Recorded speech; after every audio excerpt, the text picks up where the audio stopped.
Hello, everyone. I'm Giri Prakash from the Federal. The union budget was announced in the morning today, and we decided to have this panel discussion. Let me introduce the guest today. Mr. Sandeep Agrawal is the director and co-founder of TeamLease RegTech. And we have Mr. T.R. Vivek, who's the editor and CEO of The Plate. And we have Ridhima Mehta, who is a manager with a consultancy firm. Pallavi Singhal is partner PricewaterhouseCoopers. And we'll also be joined by Harish Menon, who is a financial planner with the House of Alpha. Thank you very much for taking time off during this busy schedule to join me. Hello, everyone. Hi. Hi, Giri. Thank you for this opportunity. Hi. Yeah, hi. So let me start off with a quote which I read recently in a book, and then I will sort of hand it over to you with a few questions. I was reading a book by the former chief economic advisor, Kaushik Basu, who said that the best politicians are the ones who are willing to lose elections. They are the ones who can bring about the deepest and best changes. So I'm going to ask all of you whether the finance minister's speech today, did it tend towards populist, or was the focus more on economic growth? And Mr. Agrawal, let me start off with you. If you can highlight some of the major features of the budget and your views on that. Sure, Giri. Thank you. I feel that this government has always been focusing on economic growth. And if you look at several years budgets, it has always taken initiatives or reforms which will help, which are growth-oriented initiatives. In spite of several challenges in the last couple of years, the fiscal support has always been on. They have been able to introduce reforms which can help sustain in these challenges.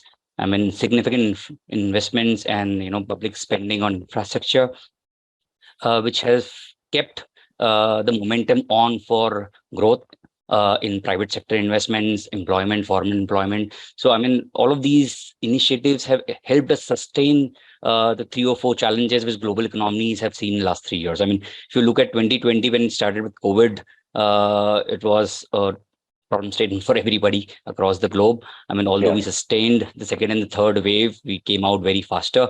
But again, the Russian-Ukraine war created another issue with the significant increase in commodity prices, which led to significant inflations.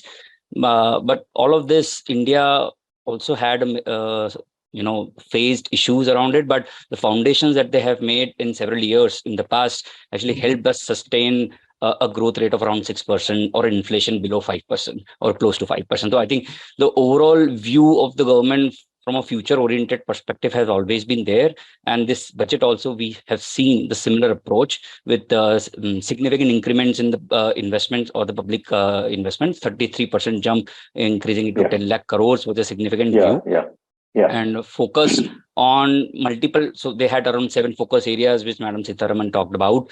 I think infrastructure development was one of the important area where they've spent and focused a significant value, either in terms of urban development, infrastructure funds, or a lot of initiatives around different perspectives have been taken by them. But physical infrastructure, or be it digital infrastructure, they have been over the years able to take the right set of reforms which help them sustain these activities. I mean, GST, if you look at it, was a very difficult call that they've taken. Several years had taken, or 17 years it took government to actually implement GST. It took 1,000 plus notifications or amendments to actually make it sustainable over 5 years. But I think today that has actually helped the government significantly manage their cash capital outflow deficit with 13.4 lakh crores collections in 9 months, which has also grown over 25% year on year. So I think all of these initiatives helped the government. I would continue to believe that the similar initiatives on growth-oriented activities which help corporates and government grow or support them on a growth Parth.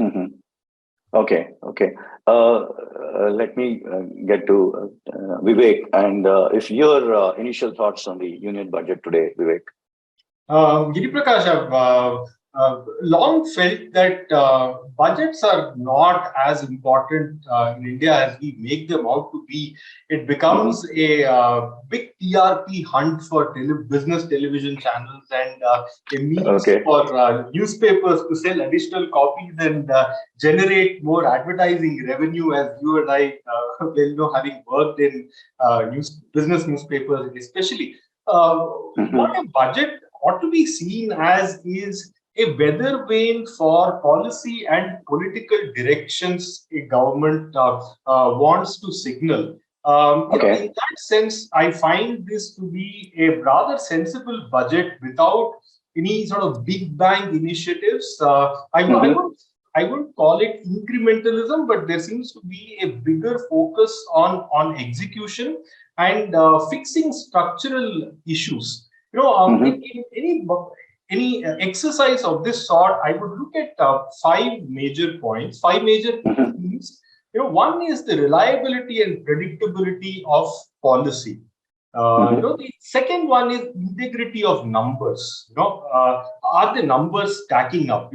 In the past, especially during UPA 2, there was this criticism of budgets being not financially sound. There seemed to be a lot of discrepancy in what is coming in and what the government claims were. So the finance minister in UPA 2 received a lot of flack. The third, I would think the unleashing of animal spirits. Both from a demand and consumption point of view. Are you making doing business easier? Are you unleashing the animal spirits of the corporate sectors to be inventive, innovative, and risk-taking? Are you abetting demand? Are you creating enough incentives for consumers to go out and spend, to be able to create confidence in the future outlook when consumers don't feel threatened, taxpayers don't feel threatened about their future? So these would be some of the key parameters that I would evaluate this on, and I think this budget does fairly well on most of these counts. Yeah, one thing we can see is that the markets have been very positive about this budget and have steadily actually sustained the kind of growth there. Yeah, and I would like to ask one more point I would add is that whether a budget is empathetic towards certain contextual pain points in the economy, and what does it do to address those? Okay. Ms. Singhal, your views on it. There seems to be a lot of positivity around this budget, and I would like to know your views on that. So thank you. And while I do echo what I just heard, but my take on the key theme that emanated for me from the budget is slightly different. As we all know, this is the last full-fledged budget of the NDA 2.0. Yeah. Next year, it will be a vote on account. And this year, it was met with real no competition. And while if you see the fine print, there are more than 120 changes, but those are more procedural, semantic, or clarificatory changes. The themes seem to be very simplistic. Firstly, on a broader note, I feel that they have adopted the entire ESG route in this budget. Most of the ticket announcements that have come in. That's interesting. Environment, social, or governance aspects. So you take the green hydrogen mission, the PM Pranam scheme, the Panchamrit goal that they set out, or the measures that they're doing to address unemployment, uplifting MSMEs. ESG has really been addressed. There's a lot of focus on governance also. They've brought in a unified filing process, which will be like a one-stop window for filing our operation. PAN being a common identifier, while we still do have Aadhaar, but for businesses, PAN being a common identifier, focusing on developing applications using 5G, like we hear that promoting innovations also is important in the field of new age tech. So I think it's clearly an ESG focused budget. If you ask me in context of specifically tax, and just because this is my domain, I'll take the liberty of holding out on this. They have brought in a lot of measures or procedural or semantic changes to address simplicity and rationalization. You talk about specific sections dealing with enabling various revenue authorities to get more time to actually process whether it's tax returns or revenue audits, or you talk about tweaking of customs rate to incentivize domestic manufacturing and resolve inverted duty issues. Personal front, again, plethora of changes right from thresholds to slab rates to rationalizing surcharge even for the high income individuals. I think all in it. So basically they have chalked out their journey, like we heard Nirmala Sitharaman say during this Amrit Kal, both with a balance of fiscal prudence and I think a lot of ease. So we also did hear budget should really not be big bang.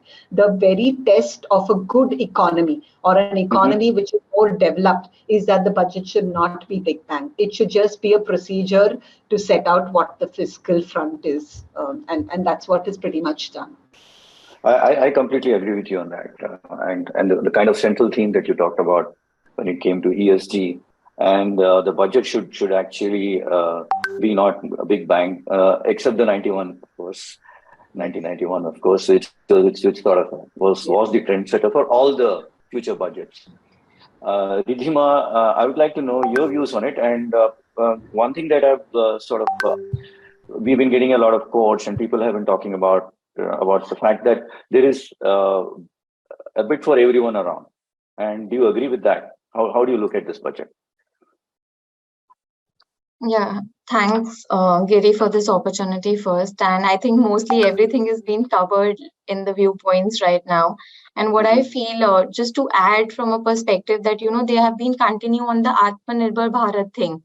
So, this has been continuing for past 3-4 years, and they've been really focusing on the domestic manufacturing. And this year also, they have really focused on that only and streamlining the custom duties on certain products, especially the mobile phone and all these domestic products, which they want the domestic manufacturing should be there. And there was a point where they highlighted they want more of exports also to happen. And they have seen in the food products also, they want more of the exports to happen. And last year they could feel that, agriculturists were able to really earn good margin profits. So they want to continue those things. So the country's avenue is towards, rationalizing things, easing of the compliances, and they want structurized things, and of course, like more of domestic manufacturing. And they have been continuing through a lot of PLI schemes also in the past, and I think that has been continued. And this year also the main focus was this only.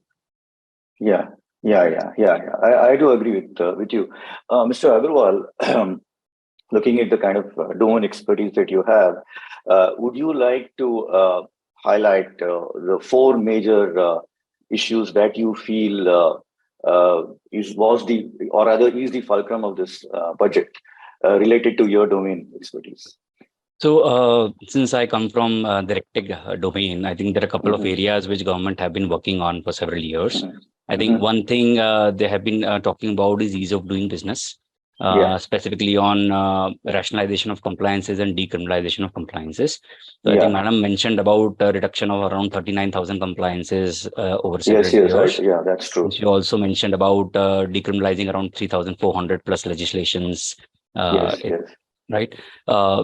There's one more thing that they have been working on. We recently looked at Jan Vishwas bill, which a draft came across in December 2022. So I think these are one activity that the government has been working on is helping corporates to actually stay focused on business so that the worry on managing their compliances can be reduced to some extent. Now, additional activity which they have been working on is building on transparencies.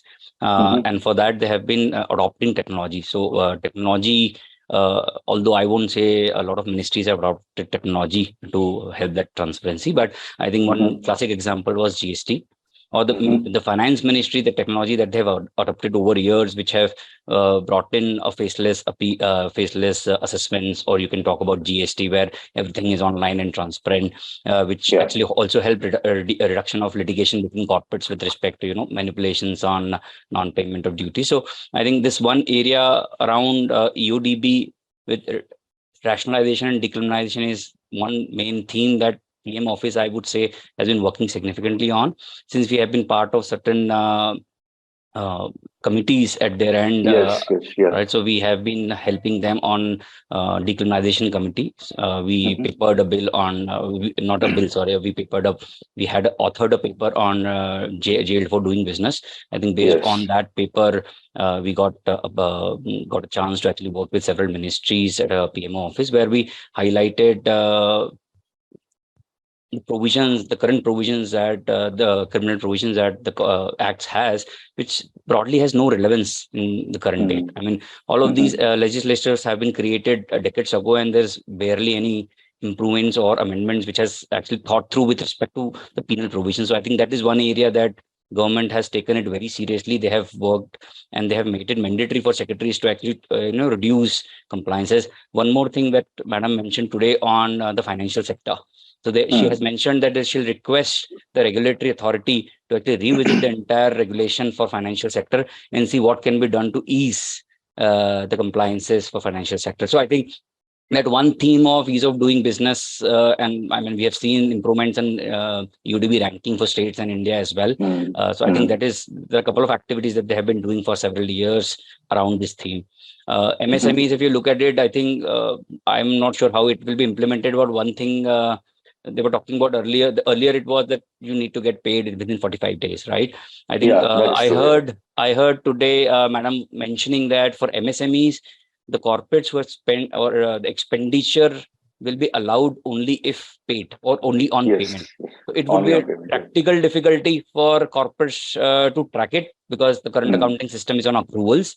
But I think this could be one important support system, so that you're helping and supporting small businesses to sustain, right? I have always been looking at practical aspects for small businesses. So if you look at GST, I have been talking and discussing with a lot of small businesses where GST is basically indirect tax, right? So you have to collect and pay, but unfortunately, in spite of MSME's laws, you do not get paid within 45 days. So you end up paying in the next month, and probably your DSO is around 90 days to 120 days. You end up paying the GST liability from your own pockets for 2-3 months. So that's where you're anyways a small business, you're finding it very difficult for credit availments, and tax liabilities is actually a significant burden. So, I mean, over a period of time, government has been doing, and I'm sure a lot of suggestions have been given to government to actually help ease of doing businesses in different perspectives. And I think that is one theme that will take a longer route, but we have seen several initiatives taken by government actually on this thing. You talked about this, you being part of a committee. Does this budget address those issues when it comes to ease of doing business and reducing several of these compliances?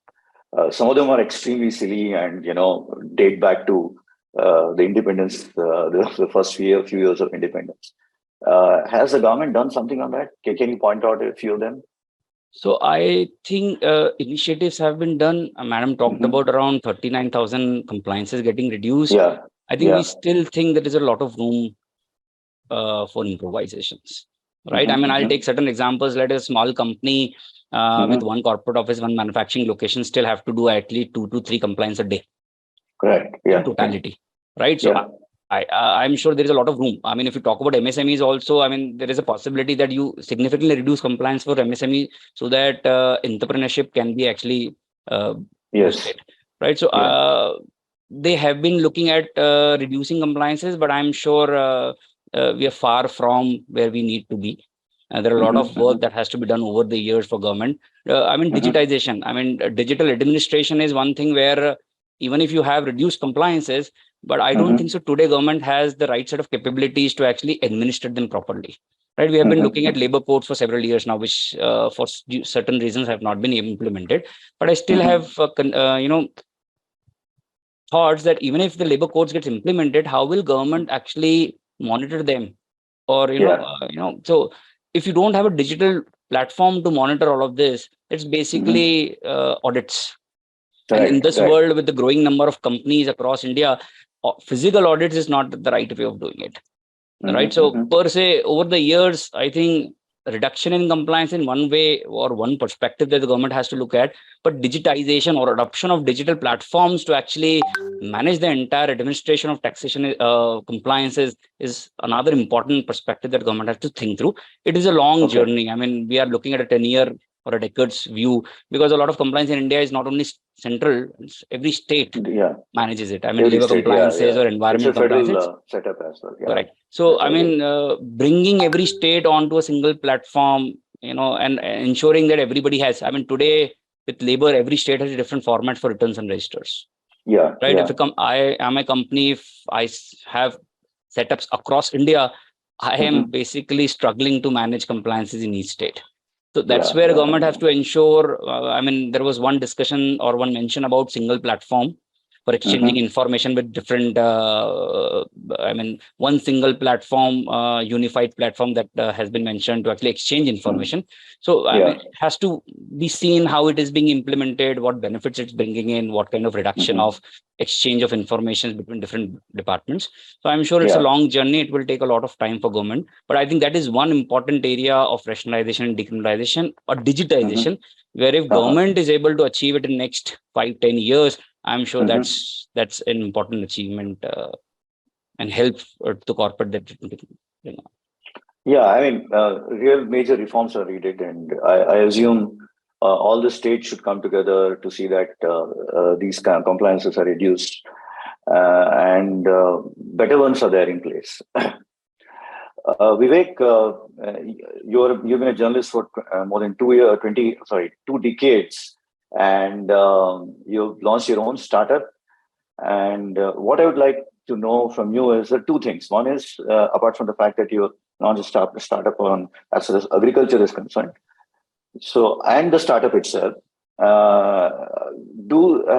how reasonable has the government been in terms of being very when it comes to giving softs to the startups and making things much easier for startups? There are quite a few announcements in this budget as well for startups, plus the big one, the agriculture sector. Right. Okay, I'll take the question in two parts. I'll give you my personal experience as well.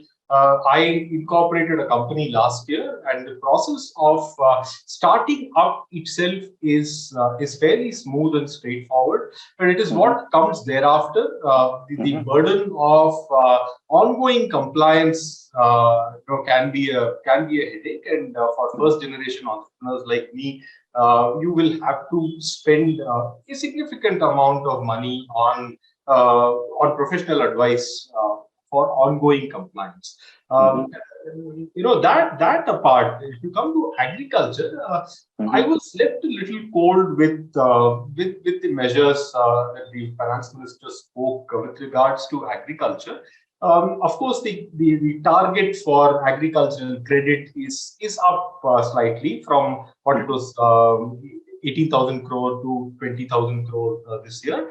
But the emphasis seems to be on creating an ecosystem of innovation around agriculture. India for a long time has been caught up in this productivity paradigm, where our focus has been to increase production of various commodities. I think now we have crossed that hump, and now our focus ought to be to increase productivity, to get more yield per acre, with lesser resources, with a greener footprint. And the emphasis, I think finance minister recognizes that, instead of focusing on the production paradigm, she's trying to create this ecosystem of entrepreneurship to be able to, for youngsters to be able to solve, the pressing problems of market access for the farmers. The real economic multiplier in agriculture comes when value addition happens as close to the farm gate as possible. Right now, our farmers are mere suppliers to urban consumers, where their contribution in the value chain to value addition is very minimal. I'll give you an example, a very good story that India can learn from is, I went on a week-long trip to Nashik this week. And Nashik is a very prosperous agricultural region compared to other districts in this country, and it is horticulture predominant. It is the largest producers of grapes and onion. Right. Yeah. So the wine industry has a very clear export focus, where grapes are in high demand across the world, and farmers in Nashik, through harnessing the power of collectivization, have managed to crack the European market, which is often considered the most difficult market for Indian agricultural products, because of their very stringent residue limits, etc. But that's what happens, if farmers are able to think big and beyond the box, out of the box. That is the kind of potential Indian agriculture has. And I think the budget kind of rightly understands the importance of ecosystem around agriculture, and our ability to solve problems and to be able to create more value in and around the farm gate. And to that extent, I think the measures announced in this budget, in terms of boosting entrepreneurship around agriculture, are very welcome. In fact, in the Startup India scheme, already agriculture is a big focus. If you look at the incubators and their focus areas, agri and agri-tech dominates, compared to any other sector. So I think I see this as a continuation of that focus of creating smart solutions to make farmers prosperous. Okay, this is very interesting, and we'll come back to you more as we dig deeper into the union budget as far as the agriculture sector is concerned. Ms. Singhal, I would like to know, we haven't really dug deeper into the union budget, but then I would like to know, as far as indirect taxes are concerned, there's a bit of here and there, but your entire perspective on it. And do you think, I don't see any, there are schemes which actually go past 2024 as well. So how do you look at it? And I would like also want you to map the journey of the current government from 2014 to till now, as far as indirect taxes are concerned. So sorry, you'll have to pardon me while I definitely can give my broad views on indirect taxes, but I am a corporate tax expert, and therefore let me just provide. Yeah, you please go ahead with that as well. Sure. Yeah.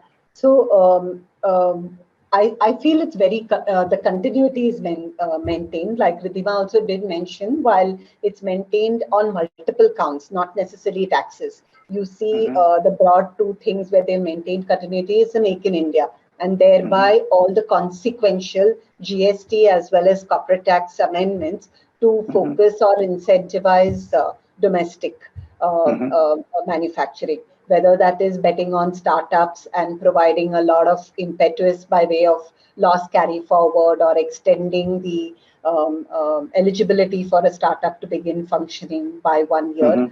Definitely that is an incentive.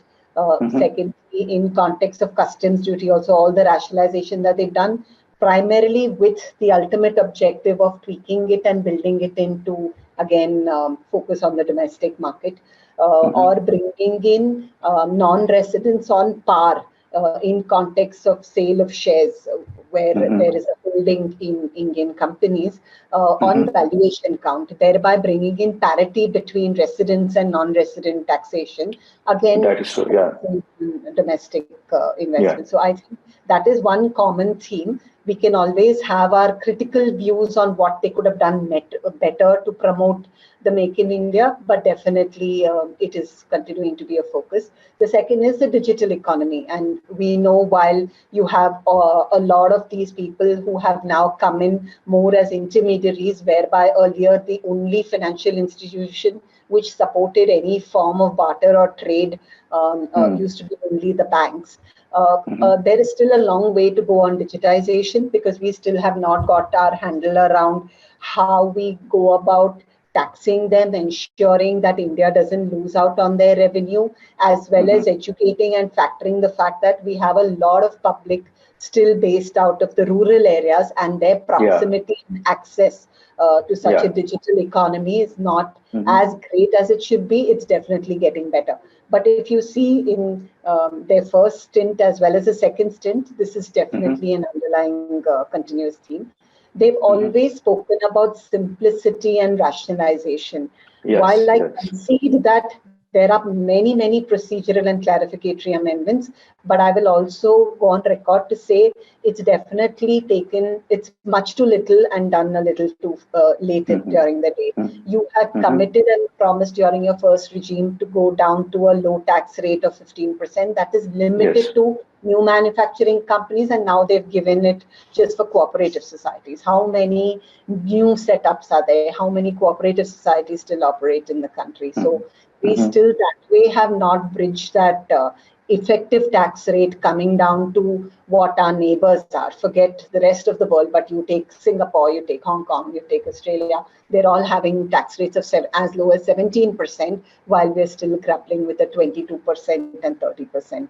On personal taxes, of course, they've done a lot. I think one pinch there was that high net worth individuals also have been provided a lot of relief. That's true. Yeah, they've always been complaining, saying it's always us who cough up more while we earn this through the normal means, just as anybody else. We work as hard. So I think that way, to this extent, it's a populist budget where through rebates and incentives, they've catered to the lower middle class and middle class equally to the HNIs. So I think that way it's not a flip-flop, but a continuous progress on what used to be their objective and agenda. We can always grade them on a scale of 1 to 10 on success, but the intent is definitely there. One thing about the corporate sector has been about the lending rates. And how do you look at it? How do you look at this budget? Do you think that is one of the things that they have always talked about, and that's been one of the big pain points as well? Do you think that has been addressed, and do you think that the government has enough time to do that? This has not been... I don't think it's still as competitive. I mean, you take just simple case in point being Japan. Still borrowing from Japan is more cheap as compared to India. And that also, if I take a tax break on the lending rates, you get a better deal when you invoke treaty between, say, India and Japan. So definitely there is more room. As you rightly said, they've addressed it in some spaces, like, for example, the MSME sector. But I definitely think there's a lot more to be done on this. As far as the corporate tax is concerned, was there some kind of a the things that you really wanted, say 4 or 5 of them, which the government struggles to actually implement, and what could be the reasons for that? Because there is always a bit of a the government is trying to be very populist, and at the same time has to be reasonable. Because see, if you look at this current government, the current budget, they expect buoyancy from the private sector. They expect that the private sector should be the one who should be increasing capex. They expect the private sector to actually go ahead and maintain the momentum and then increase growth. So a lot of it they expected from the private sector, saying that this is all we can do as far as the government is concerned. So how do you look at this kind of an argument? See, the asks would be simple. Like anybody, the corporates also, one they wanted were lower tax rates. Obviously, that has not been done. They just checked the box to say because it was an election propaganda that they will reduce the rate to 15%. They did it for only one specific class or group of companies, but still the corporate tax rate continues to be high, like we discussed. Then again, simplification, while they keep emphasizing on it, but if you break down the fine print, there is only that much that is there in simplification. A few withholding tax or TDS provisions have been simplified, or the methodology of making appeals. And while they have simplified a lot of time limits for revenue audits, that is like a shot in the arm. You can always use it otherwise. When you have more time, you can make more big ticket adjustments. So I think there is a gap between what is promised by the bureaucrats and what we see happening at ground level. Until that is not, it's like actions speak louder than words. We can hear what we like during the presentation of the budget or in the fine print. But if the common man today goes to bed thinking nothing has changed for him, and he gets up tomorrow and he goes about his normal duty, or corporates feel that they'll still get harassed by officers where we are in quarter 4, you'll have tax officers coming, calling for tax payments, refunds continue to be blocked. And if you see detailing of fine prints, these are the challenges which have been brought in. That the government has been empowered to say hold back refunds. That will impact the cash in the economy also significantly, and it will not solve the agenda to widen the tax net. So I think broadly, a lot of these asks or rationalization of gains taxes, the long-term, short-term capital gain, that has been left untouched. So I think these were some of the asks. So these were some of the asks that corporates did have, where they had an opportunity to do it now because they have a majority, but they chose not to do it. And you did ask what could be the possible reasons. I think it's twofold. Obviously, they want to address the fiscal deficit, and in many ways, rightly so. And they're not able to come up with other ways and means to offset any leeway that they give here. Secondly, they have repeatedly held up.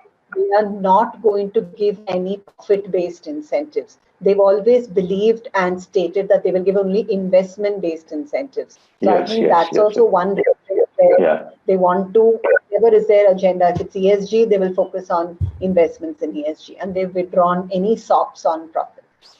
Which is true. That's quite interesting that you say, because of the fact that as far as the corporate sector is concerned, apart from the fact that they expect the private sector to play a larger role now than ever before, one thing I realized that over the years, I'm not going to say, I'm not saying it's pro-poor, it's a poorer budget in terms of when you compare it with the GDP. There's less and less money out there, and they expect the private sector to actually drive the growth. And that has been the theme for a very long time. Right. So, Ridhima, I would like to know, in your area of expertise, can you draw, say, 5 major measures? Do you think is something that this budget actually highlights in your area of expertise, and what is the way forward for the government, and what they should look with this kind of budget going into the election year? Yeah. So talking about indirect taxes, basically, so, like you were asking from 2014 to right now. So earlier, 2017, GST came in. So when the GST came in, it was one tax perspective. And then the agenda behind GST was rationalization of the taxes and the rates, and ease of compliances and everything. So government is focusing on it and working on it, and of course, being the Atmanirbhar Bharat also aligned to these GST forums as well. So now they have brought in a lot of PLI schemes, which I mentioned earlier, along with the state incentives and all these schemes as well. So and in terms of ease of compliances in the processes, so for even, they have brought in utilities for the small taxpayers also. So what they've done is, they have made a lot of use of technology, and if the smaller companies or MSMEs, they cannot afford the tools and all. So they have brought in some automated tax solutions for them also, which is available on the portal as well. So, they are helping these, and they are trying to rationalize lot of compliances from that perspective also, and the data linkage is also there. Like right now, these whatever the data we are giving, maybe we might have to do a reconciliation from an income tax perspective as well. So they are actually somehow syncing the data as well, so that everyone can use the data, and the the output can be created. Then, of course, that e-invoicing was one of the greatest, amendment which came in, and now after the e-invoice and everything, it's easier and there are less of challenges. And especially earlier, people used to do fake invoicing as well. So these are the measures which have been curbed with these processes which have been coming over a period of time. And for refunds processing also, earlier, we had all the refunds processing, which was we had to go to the departments. Now everything has become online. So, the transparency has been coming over, and it is helping us to reduce the litigations per se and the timelines as well. But still, what we feel is, there are a lot of audits and compliances which are under GST, and right now they are not streamlined. They are not that in the e-version mode. So we want at least those audits and everything should also be e-mode, because sometimes the officers are not available and everything. So, there are a lot of difficulties which the companies usually face. So we want these compliances to be reduced, more streamlined things to be happen. Of course, the Atmanirbhar Bharat agenda should go on, and the way it has been. But there are certain practical challenges also, because sometimes they are reducing, but maybe the technology is not there right now. So we have to brought in other factors also to consider it to make it a more success. Sure, thanks, Ridhima. Mr. Agrawal, I would like to know, do you think it's a bits and pieces kind of budget, and do you think the government is quite confident of going into the election year with this kind of a budget? I just want an overall picture. I mean, I'm taking away the politics of it, but basically on the I would so not being political. So I don't think so. These budgets has anything to do with next year's election. I mean, that's my personal opinion. I mean, which is quite surprising, right? One expected it to be very populist. Correct. I mean, there is one way of looking at it where, since it's the last year and you have to face an election next year, I think you will try to actually do a lot of things to impress a lot of people there. But I think the activities that they've spent on the allocations of funds that they've worked on is basically from a long-term perspective. I mean, a lot of activities where there is spending defined. I mean, be it agriculture, fisheries, health, education, this has nothing to do with next year's election. I mean, from my perspective, right? I mean, you're talking about reaching the last mile. You're talking about helping 3.5 lakh students at a tribal area, which has nothing to do with the next year's election. So these are a lot of allocations, which is inclusivity from a growth perspective. You're trying to do a lot of things for a lot of people, may not be sufficient for everybody, right? Specifically because you have a capital account deficit. With the deficit, you have, I mean, I have 100 rupees, I can spend only 100 rupees, but I'm now spending more than 100 rupees with certain funding arrangements. So, I mean, I'll have to be very frugal with respect to how I allocate funds. And as the government, or as the government, I'm required to manage the entire nation. So I think elections definitely is one thought at the back of the mind, but I think what I have seen their budgets for several years, I think they have tried and laid foundation for future. A lot of activities that they have been doing is actually helping from a long-term perspective, where you may not see immediate results, but a lot of activities that they have been doing can be seen from a long-term views. I mean, GST, I said earlier also, was a difficult and a challenge. But I think now as a country, we are seeing the benefits of it. And it is helping manage their entire overall deficit as well. So, I mean, from my personal perspective, I think they're doing the right steps gradually, one by one, with the limited or resources that they have in hand. Unfortunately, with the global uncertainties, a lot of activities that they have done with thought that it will start materializing, nothing could happen actually for the last couple of years. But I think all those things actually helped us sustain all of these uncertainties. And I'm hoping that with the continued investment in the rights, areas, probably next 5 years will be much better from a country perspective. Okay. Vivek, your thoughts. I want completely on agriculture now. You're an expert and you have written a lot about it. No, on a lighter note, the finance minister listed out the 7 themes of this budget as Saptarishi. I hope the details in the annexures don't make this a great bear or a big dipper budget, as the constellation name in English goes. With agriculture, again, to your question about the big political message here, I think it would be a fundamental misreading of this government and Mr. Modi if you were looking for populism of the kind, of your imagination in this budget. I don't think the government does populism that way. I think this government, unlike any other, is permanently on election mode. So if you look at the Pradhan Mantri Garib Kalyan Yojana and the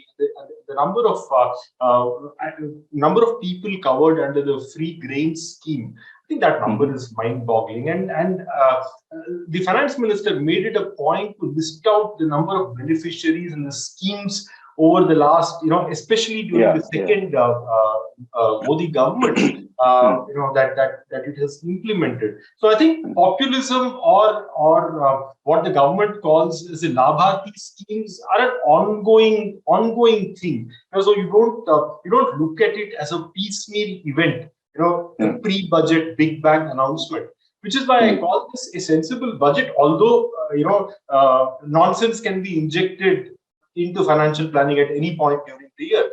Fingers crossed that does not happen. On the agriculture front, one of my big disappointments is that, this being the United Nations declared Year of Millets, we did not receive anything more than tokenism on the millets front from the finance minister. There was a nomenclatural upgrade for millets. Millets were earlier commonly known as coarse grains. Then they became nutri cereals, and now the finance minister has come up with a name called Shri Anna. Shri Anna. So I think there's quite a few varieties there. I think that's a nice inversion. All your South Indian viewers would know that they're called Siridhanyams, small grains. So I think from Siri to Sri Anna, seems to be a nice, clever inversion of the status of millets. But beyond that, the Indian Institute of Millet Research in Hyderabad sharing best practices globally. I think that's something that an organization like ICRISAT has already been doing for several years. I think what I would have expected is some more incentives or directions for state governments to bring millets into PTS, or some government announcement about making the footprint of millet in a lot of government schemes bigger. That is something I would have expected. But again, the catch is that the production of millets in India is already tiny. It's about 16 to 17 million tons. And there is only so much you can do with that quantum of grain. I would have expected more than just lip service and a clever marketing slogan around millets. That would be my sort of regret about it. Okay. Thanks, Vivek. We have a new guest joining, Mr. Harish Menon. You are a financial analyst, and looking at this budget, what would you tell your clients? What to do, how to go about it? Sure. Good afternoon to all your viewers. I run a wealth advisory firm, so I'm more a macro guy. I've been an economist. I was actually expecting this to be a pre-budget kind of a pre-election kind of a budget. Pre-election, But a lot of things have surprised me, to be honest. The most important takeaway for me is an extremely increased emphasis on capital allocation. So while earlier you were discussing about how a lot has been left to the private sector, I would actually disagree on that front, because this is one of the highest allocations I've seen to some of the capex projects that government has emphasized on, which is a very big surprise, because I kind of think that they're very confident about coming back to power. I don't know. I'm just reading that from a lot of their... Actually, there are some schemes which spill over to from 2024. So so I think government's doing that. So I think they're political strategies are telling them that don't worry about next year, think a little long term. And I've never seen a last 2 years running into election going so high on capex. 33% increase, almost 13 lakh crores given to capex is a very high number. So that was a very interesting and important figure for me, because it kind of tells me that the government is still focused on the long term. Because if you look at the global backdrop from which we are coming, you have a global turmoil in many, many ways. And yet out of all of this, India has been kind of an oasis in terms of economic growth, in terms of how companies are performing, in terms of the startup ecosystem getting developed, in terms of benefiting from China plus one that is happening post-COVID. So I think there was a need for us to increase our capacity and also to increase our domestic consumption, which is again the emphasis of the government. So I was surprised to see that they have actually given some tax offs. They have increased the basic exemption limit effectively through a rebate that they have given. So up to 7 lakhs, if someone is earning up to 7 lakhs, technically you're not paying any income. Interestingly, they've also given some benefits on the surcharge for the highest tax slab, which is again a very big surprise, because one would imagine that you would tax the richer it doesn't get taxed, higher. Right, you're right. But I think they're probably giving a signal that we would want you to keep earning more and declaring more income. Again, the word is declaring, because a lot of business people around me, and I can say that for many of my clients as well, they have been a little unhappy with the super rich tax, so to say, the 43%, 42.7%. And some of them actually have been looking for ways to shift their business to, let's say, Dubai, for example, and do a lot of activities from there. So this will of be a little beneficial for that. Let me interrupt you a bit. Sure. Vivek wants to leave. Ridhima also had some other things to do. So thank you, Vivek. Thanks for taking time off to be part of this panel discussion. You're welcome. Thank you. Yeah. Please continue, Mr. Menon. Right. I would just like to bring in a couple of aspects for the benefit of your viewers, because we were talking about the super rich high income bracket being given some SOPs. There are some very interesting provisions in the fine print which makes it clear that they are actually charging the super rich in multiple other ways. For example, any form of money backed insurance policy where you're paying a premium of more than 5 lakh rupees per annum. Earlier, it was only applicable to ULIP. Now, any insurance policy where you're paying more than 5 lakhs per annum premium will actually get taxed when you get the money back. Unless, of course, if the insured is dead. These are high value insurance figures we are talking about. Yes. Yeah, 5 lakhs premium is quite high. Yeah. So if assume I have a money back where I was supposed to get 15 crore rupees, for example, of 30 years. It was completely tax-free under the exempt mechanism. Now they're saying I'll tax that. So they're kind of saying, okay, I've given you a little bit of a reduction in surcharge. And to be honest, that surcharge will also increase, saying that we need it for the time being. So they're kind of delivering on that promise. Second is there is something called market-linked debentures. If you know about financial instruments, it was gaining popularity among the HNI class.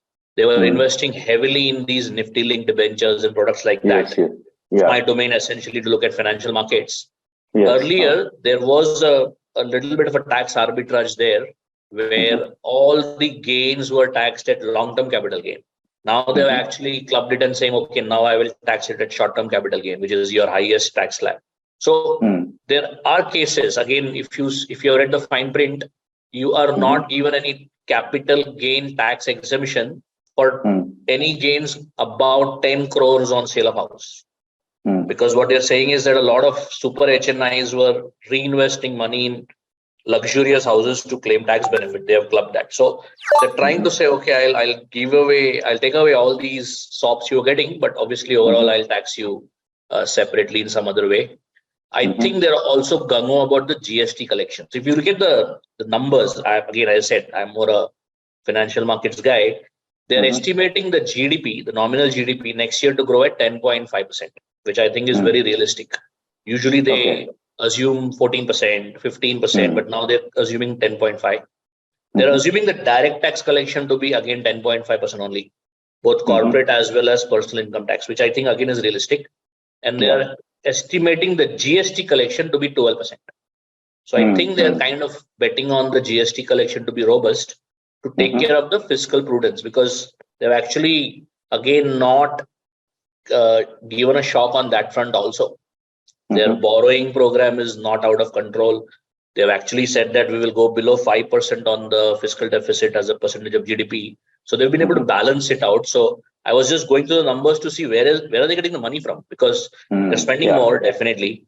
And they've also given some tax rebate. So where are they getting the money from? So I did some mathematics on the MLDs and the capital gains on those insurance part, etc. I think they're getting money from there, and GST they're estimating to be high.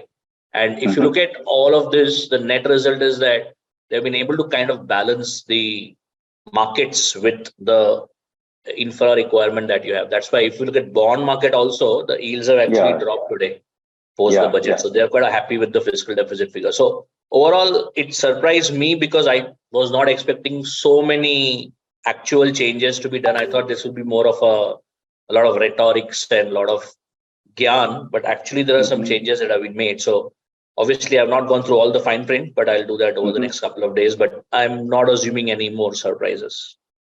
Okay, thanks, Simran. Single eye, before I finally wind up, I wanted to know your thoughts on two important issues. One is the fact that do you really think that a whole lot of these things that the union budget tackled this time should have been done much earlier, so that there would have been far more leeway for the government to do much more? That's one part of it. And I am going to ask this question to each one of you, a very popular kind of thing when it comes to rating this budget. So the simple answer, and like I elaborated on which context I'm basing my response, is that definitely they've done it, which is commendable, but they've done it far too late. They did have a majority right from start, and we're really close to their second term. So obviously it should have been done earlier. I'm sure they have their own compulsions and reasons, but of course it's still welcome that they've rationalized, simplified, brought down whatever rates that they could. At least we are more competitive in the global landscape. And like we did hear Harish say, it was a very fine balancing act that they had to do, given what is the geopolitical sentiment around us. And in that, for us to not only emerge successful, battle the pandemic and post-recovery as well, I think it's still commendable what they've done. And your rating on 1 to 10?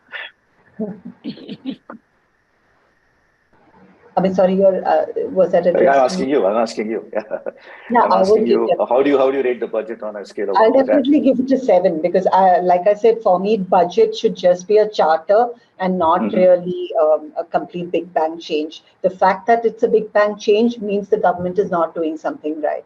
So if the economy is indeed developing, then budget should just be status quo. Yeah, that's true. Mr. Agarwal, over to you. Your words on the wrap up and rating as well. Very difficult to actually define a rating, right? With the limited knowledge that we actually work on. But see, considering I think several activities or the spends that they've allocated, which I believe is helpful from a long-term foundation perspective, I will also continue to go with 7 or 8, ignoring what I don't know. Right. So I think things which I know with respect to what they should be doing. Of course, I agree with Pallaviji that should have been done much earlier. Right. Benefits to individuals could have been done much earlier. I mean, more SOPs can be provided or benefits to be provided to entrepreneurs and MSMEs. But I think still based on what they have in hand, I would rate them at 7. In case, I think, as I think somebody mentioned that they're very confident of coming back to power next year, I think there are a lot of activities that people would expect from them in the next few years with respect to, so the momentum they have maintained over the last few years, they have to continue, and not only continue, they'll have to actually increase expectations or exceed the expectations, right? Expectations from everybody. I mean, individuals, of course, has always been a very long priority for everybody, irrespective of the government. I think DTC, if I'm not wrong, sometime got introduced in 2010 and never came to picture, right? So I think middle class was always the people who have been ignored. I think some benefits to them. I think kudos, but I think there are a lot of work that they have to actually do. I think one important thing that they should be doing is implementing what they have been talking about last several years. So there are a lot of policies and reforms. I won't say that they have not implemented a lot of them, but I think there are many which has to be implemented and have come to the board, right? So I think the focus should be implementation and on everything that they have been promising, and I'm sure that will continue to help them and the country over the period of time. Okay, Mr. Menon, your final thoughts and the rating as well. Sure. Again, before we go into it, we have the editor of the Federal, Mr. Srinivasan, who has just joined us. So thank you very much, Mr. Srinivasan. Yeah, please go ahead. Yeah, just to borrow something. Yeah, please go ahead. Yeah, hey, Giri, there has been a lot of chat going on. I think there is.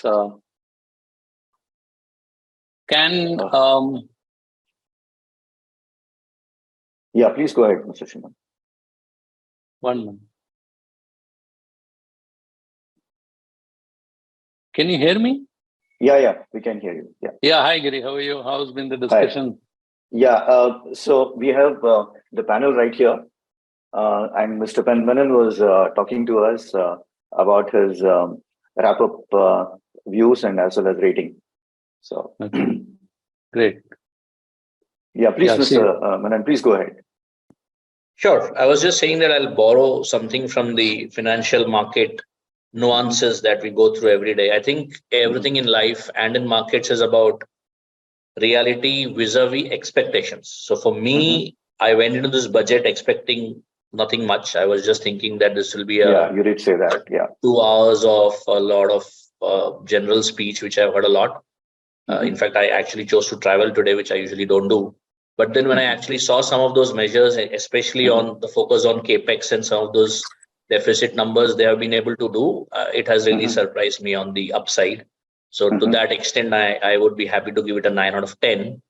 Okay, that's quite we have to remember that it's a proposal, it's just a budget finance bill. I'm hoping that they will not reverse some of the key measures. All right. Thank you very much, Mr. Agarwal, Ms. Singhal, and Mr. Menon. Thanks for participating in this discussion and taking time off to talk to all of us. Thank you very much. Pleasure. Thank you. Thank you, Giri. Pleasure was ours. Subscribe to the Federal's YouTube page for more interesting updates.